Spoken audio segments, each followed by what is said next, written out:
3D Succulent Bracelet Acrylic Nail Art Tutorial by Hotpinkzebrapolish. Hi guys! In today's video I'm going to be showing you a really pretty little succulent bracelet that I made from a pre-made bracelet base.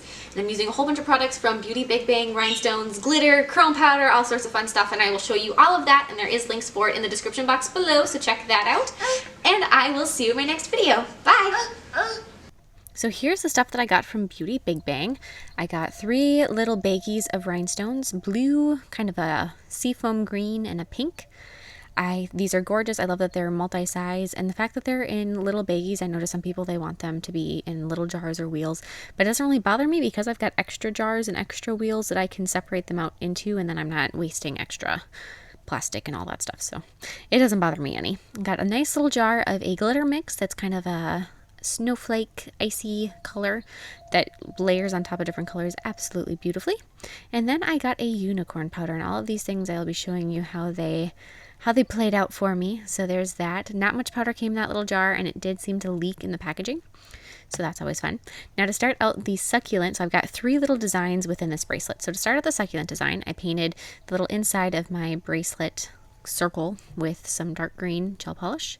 I capped that with some clear builder gel, cured it.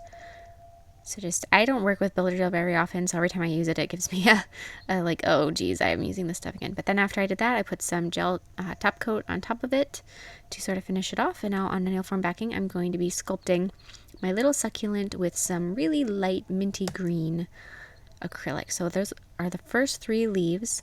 Shape them into kind of little teardrop shapes, and then after they've set, you're going to want to pick them up off of the nail form backing and attach them together into a little trio with some.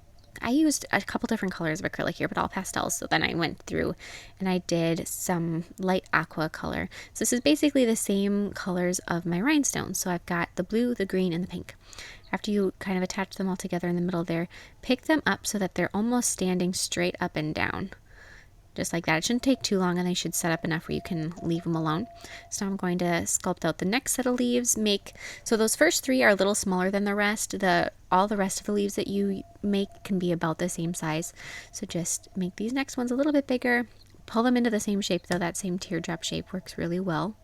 And there are so many different types of succulents out there that you can have a lot of fun with this and use different colors, different styles, different shapes, and all sorts of fun stuff. As those next bigger petals or leaves, are setting, I'm going to be adding a second coat to the backs of the first one so that they don't have that flat side. They have a rounded shape all the way around them. And then after you have those done, I added just a little tip of pink on each of them. So like I said, same colors that I have for the rhinestones. And that was definitely intentional, because that really ties all of these cute little succulents together. So then I'm going to be attaching the next set of petal leaves. Oh geez, I keep saying the wrong thing. The next set of leaves with some more of my kind of a aqua teal blue color acrylic. So pick them up and set them around. Just like so. Just kind of layer them together. The great thing with succulents is that they aren't necessarily perfect or symmetrical. Any kind of plant that you see, you can just kind of play around with it, and you can have fun. You can invent your own. You can base it off of a succulent that you have.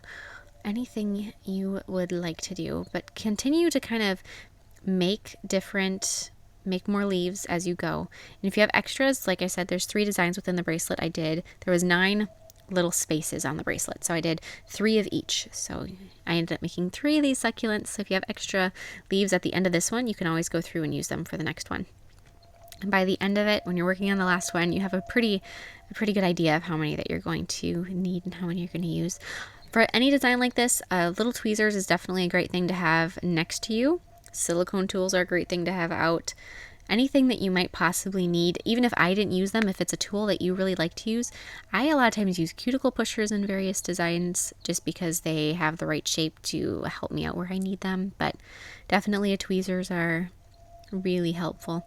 So just keep working on this guy, adding the little leaves in and around. It's quite the process, but definitely worthwhile. I made this bracelet in one evening, and it's so pretty. The funny thing is it's way too big for me.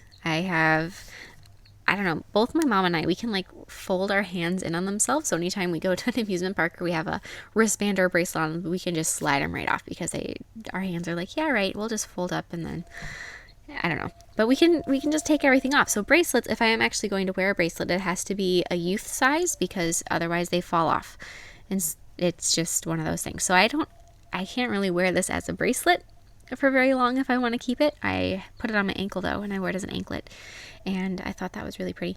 But yeah, that's just a funny little side note there. So just keep filling in and add the leaves where you think that there's a little gap where there needs to be one. As you continue, add them to go farther out. They don't sit up as far, like those first 3 petal leaves, stuck almost straight up directly, and then the farther you get out, they lay down flatter and flatter. So I need just one more, so I'm going to make that one really quick. As that one's setting, I'm going to be adding the little pink ends on them. If you wanted, you could make a flower on one of your succulents. You could just, you could make the whole bracelet. Each little section could be a succulent, and they could all be different. You could make 9 different little friends. So there's the last one in there. Had that little bit of pink. Then I actually flipped it over to fill in the back sides of that last row. So just hold on to it. I'm using the back of a tweezers and just add more acrylic to round them out. And I do, if you guys like this succulent, I have a necklace that is one of my absolute favorite pieces of jewelry that I've made. That is a succulent on a little stone that I had. So then I'll put a link to that video in the description box below. Attach your succulent to the bracelet with some clear acrylic. Then for the glitter and rhinestone design that I used, I dipped a bead or a brush full of clear builder gel into that beautiful glitter mix, and I applied that to the inside of my little circle there.